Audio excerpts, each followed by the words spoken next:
Cactus, l'entretien du jour reçoit Ali Soumaré, conseiller régional d'Île-de-France du Parti socialiste. Avec lui, nous évoquons les questions de politique française et internationale. Nous nous sommes intéressés aux émeutes qui ont embrasé les banlieues françaises en 2005 et 2007.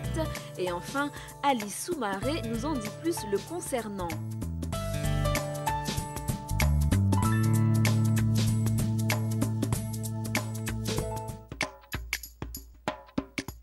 Ali Soumaré, bienvenue. Merci. Qui croit encore à la politique de François Hollande et de Manuel Valls? Moi? Enfin, plus que moi. Enfin, croire, c'est vrai que c'est compliqué quand on est au gouvernement et qu'on est dans un contexte de crise politique, financière, sociale. Donc les gens ont du mal à croire. Mais l'objectif, c'est effectivement d'arriver au bout, de pouvoir faire les réformes nécessaires et de convaincre les gens qu'elles étaient utiles. Mais alors, comment expliquez-vous cette impopularité aussi record qu'on n'a jamais vue concernant un chef de l'État et son gouvernement? Il faudrait plus d'une émission pour pouvoir décortiquer, mais il y a un premier facteur, une première constante, si je peux dire ça comme ça, c'est de fait, quand on est en responsabilité, la popularité baisse, donc ça c'est indéniable. Le deuxième élément, c'est le contexte que je disais tout à l'heure, le contexte de crise dans lequel nous sommes, donc qui pousse une défiance vis-à-vis du monde politique. S'ajoute à ça en plus des événements fâcheux en lien avec la démocratie, des comportements d'élus, des fautes politiques qu'on a pu commettre, disons-le très clairement, qui peuvent, tout ça mis bout à bout, ça explique, en tout cas en partie, de mon point de vue, la chute de popularité. Qu'est-ce qui, selon vous, n'a pas marché au Parti socialiste ? Qu'est-ce qui n'a pas marché? Le Parti socialiste marche, enfin il fonctionne. On a encore une fois des difficultés. Je ne suis pas en train de défendre l'indéfendable en disant ça. Il y a des difficultés. Je crois que d'abord il faut distinguer. Il y a le rôle du Parti socialiste, qui est une organisation politique, et il y a le gouvernement, dont une grosse partie est issue du Parti socialiste. D'abord, le contexte général, c'est qu'il y a une attente particulière vis-à-vis de la gauche. On était dans un contexte, souvent on est très exigeant vis-à-vis de la gauche, parce que c'est les gens les plus modestes qui sont aujourd'hui en attente et qui sont bien souvent notre électorat. Donc ce qui fonde l'exigence de mon point de vue. Ce qui ne fonctionne pas, je pense, il y a un problème de pédagogie qu'on a essayé et qu'on essaie toujours de pouvoir caler. Il y a la conjoncture, mais il y a aussi des erreurs qui ont été faites, des comportements qui sont à sanctionner. Et tout ça mis bout à bout, le Français lambda qui nous regarde avec non seulement une critique, il y a le sentiment que son quotidien n'avance pas, parce qu'il faut du temps pour pouvoir faire les réformes, et à côté de ça, on a des élus qui oublient de déclarer leurs impôts, on a des comportements compliqués, et bien tout ça, ça participe au sentiment de ras-le-bol. Et selon vous, le gouvernement actuellement exerce une politique de gauche? Oui. De gauche. Avec Manuel Valls au gouvernement? Avec Manuel Valls au gouvernement, et je le dis très tranquillement, parce que être de gauche au XXIe siècle, c'est pas juste sauter sur une chaise et dire social toutes les 2 secondes. Être de gauche aujourd'hui, c'est aussi s'adapter au réel. Être de gauche, c'est la réforme qu'on a mis en place qui vise justement à remettre 60 000 enseignants, même si c'est compliqué, plus de recruter, mais en tout cas la priorité à l'éducation nationale. L'augmentation de la prime de rentrée scolaire, c'est une mesure de gauche. Parler des questions de sécurité, je parlerai des questions de sécurité, c'est aussi de gauche, parce que ceux qui sont frappés par les questions d'insécurité, c'est avant tout ceux qui sont les plus démunis, donc c'est normal de pouvoir l'aborder. Parler de l'entreprise, c'est de gauche, parce que c'est dans l'entreprise qu'il y a des emplois, et bien souvent les gens qui en ont le plus besoin. Alors c'est vrai qu'on a un vieux débat en France où il y a des mots qu'on ne peut pas utiliser, d'autres qu'on peut utiliser. Moi, ce qui m'importe, en tout cas quand on est de gauche, c'est de pouvoir régler les questions et les inégalités, et en tout cas ce gouvernement essaie de s'y atteler. Êtes-vous de ceux qui pensent que François Hollande s'investit davantage dans la politique extérieure plutôt que la politique intérieure? Oui et non. Oui, parce que c'est son rôle de s'investir davantage sur la politique extérieure, parce qu'il est le président de la République et il y a un Premier ministre qui est en charge des questions intérieures. Mais bien évidemment, il doit pouvoir donner le cap. Il a fixé le cap. Alors c'est vrai, c'est toujours une question de perception. Le Français qui a voté pour François Hollande, lui, ça l'importe peu de savoir à un moment donné qui s'occupe de quoi. Il a voté pour François Hollande et il entend que François Hollande répondre à l'ensemble de ses attentes. Et François Hollande, son rôle, c'est de nommer un Premier ministre qui nomme un gouvernement et qui s'occupe des affaires intérieures. Donc François Hollande fixe le cap sur les affaires intérieures, mais aussi s'occupe des affaires extérieures, mais il n'a pas vocation à se substituer au Premier ministre et aux ministres qui doivent, eux, mettre en œuvre le cap. Et vous en pensez quoi des opérations extérieures, donc on en parlait tout à l'heure, avec notamment la politique africaine de la France, avec l'interventionnisme au Mali et en Centrafrique?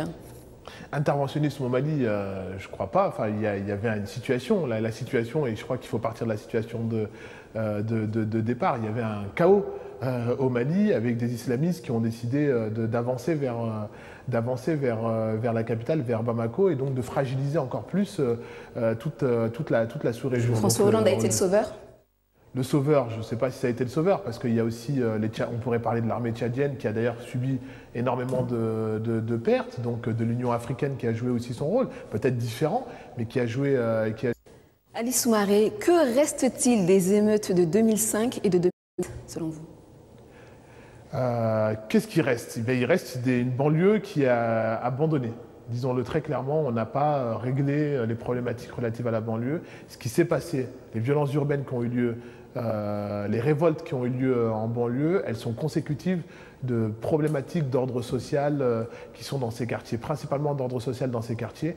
Et aujourd'hui, il y a des efforts qui sont faits en matière en direction de la banlieue, mais pas suffisamment. Et donc aujourd'hui, il reste encore une banlieue qui demande à ce qu'on s'occupe d'elle. Mais alors justement, que faites-vous pour pouvoir éviter que les banlieues ne s'embrasent de nouveau? Qu'est-ce qui est fait, notamment en politique de la ville?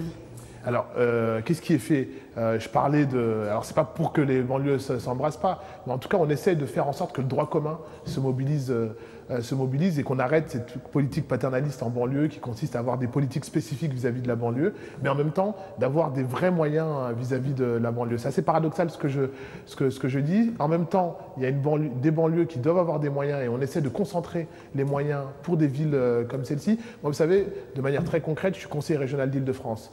Je suis issu de Villiers-le-Bel et j'habite à Villiers-le-Bel et je milite à Villiers-le-Bel. Je faisais le point il n'y a pas très longtemps. Sur 10 projets structurants à Villiers-le-Bel, la région Île-de-France intervient sur l'ensemble des financements de ces projets-là. Sans la région Île-de-France, il n'y aurait pas de projet qui sortirait de terre à Villiers-le-Bel. Mais c'est valable pour tout un tas de banlieues comme ça. Parce qu'on a décidé de concentrer nos moyens sur ces territoires-là. Ce n'est pas suffisant, les gens ne le perçoivent pas tout le temps. On doit faire de la pédagogie, on doit mieux communiquer, mais on doit aussi à un moment donné faire en sorte d'arrêter le saupoudrage en banlieue, parce qu'il existe ce saupoudrage-là. En tout cas, moi, je fais partie de ceux qui militent pour qu'on arrête de distribuer de l'argent un peu partout, mais qu'on concentre là où on en a le plus besoin. Et des villes comme Villiers-le-Bel, qui sont des villes comme les plus pauvres de France, avec des marges de manœuvre qui sont quasiment égales à zéro, on essaie de concentrer ces moyens là-bas. Est-ce que vous vous voyez à la tête de cette mairie, celle de Villiers-le-Bel?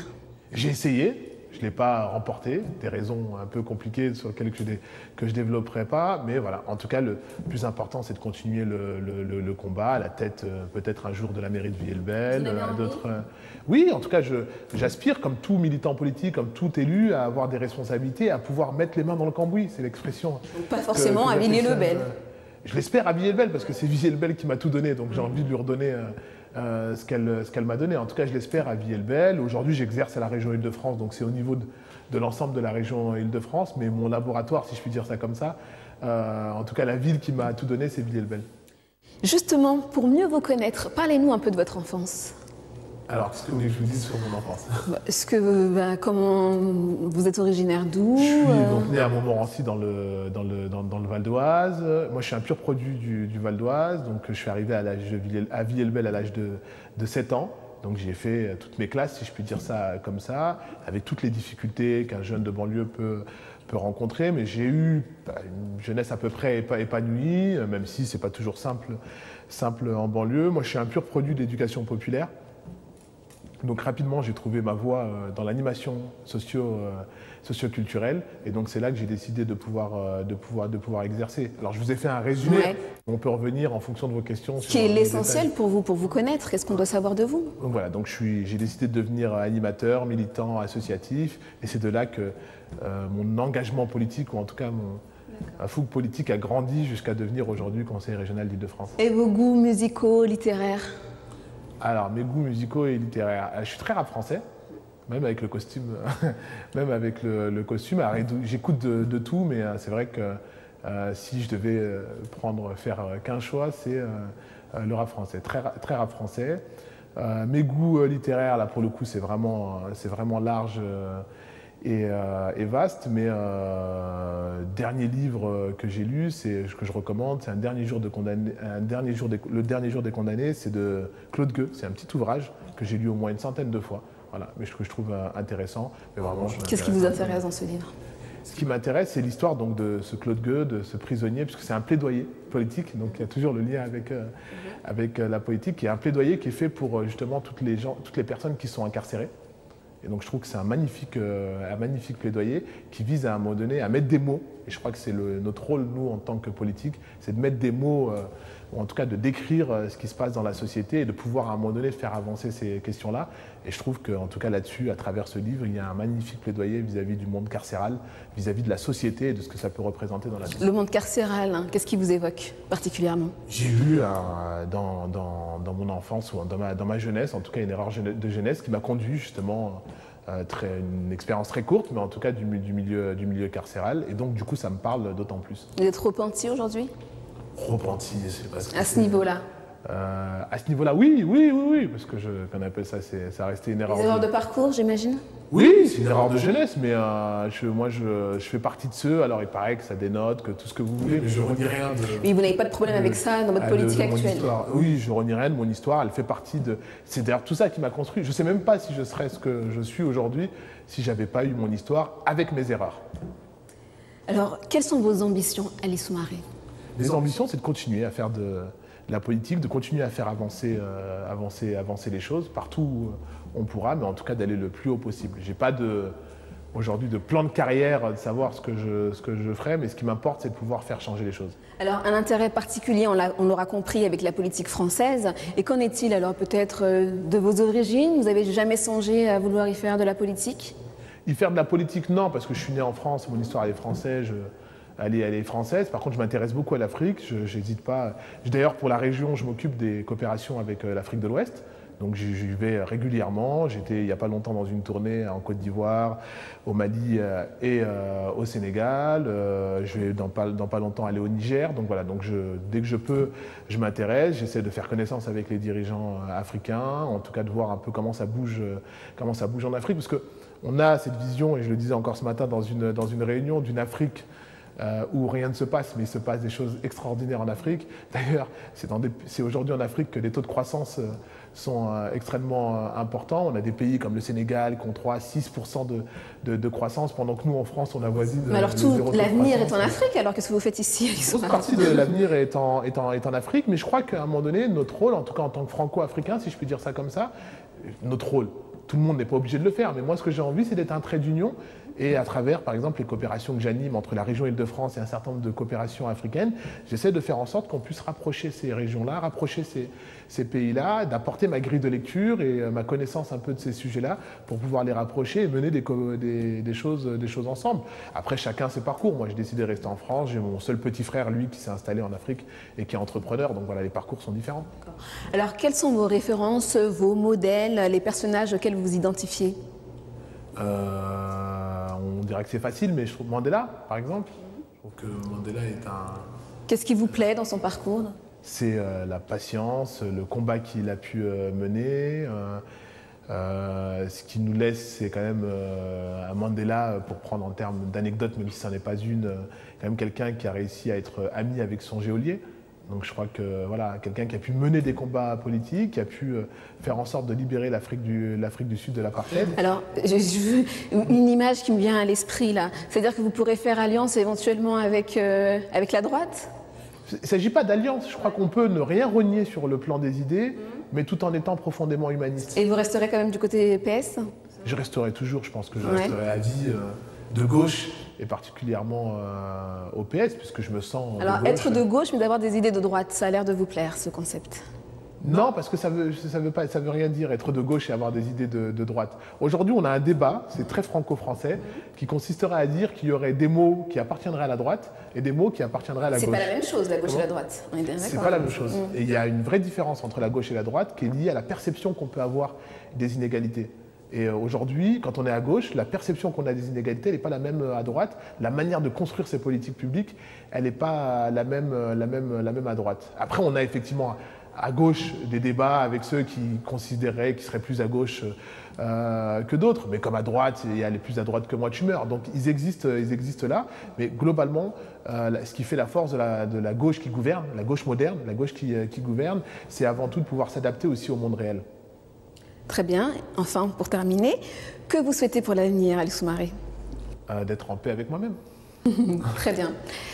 Merci de rester scotché sur les programmes de YouBiz News, votre chaîne Infomusement.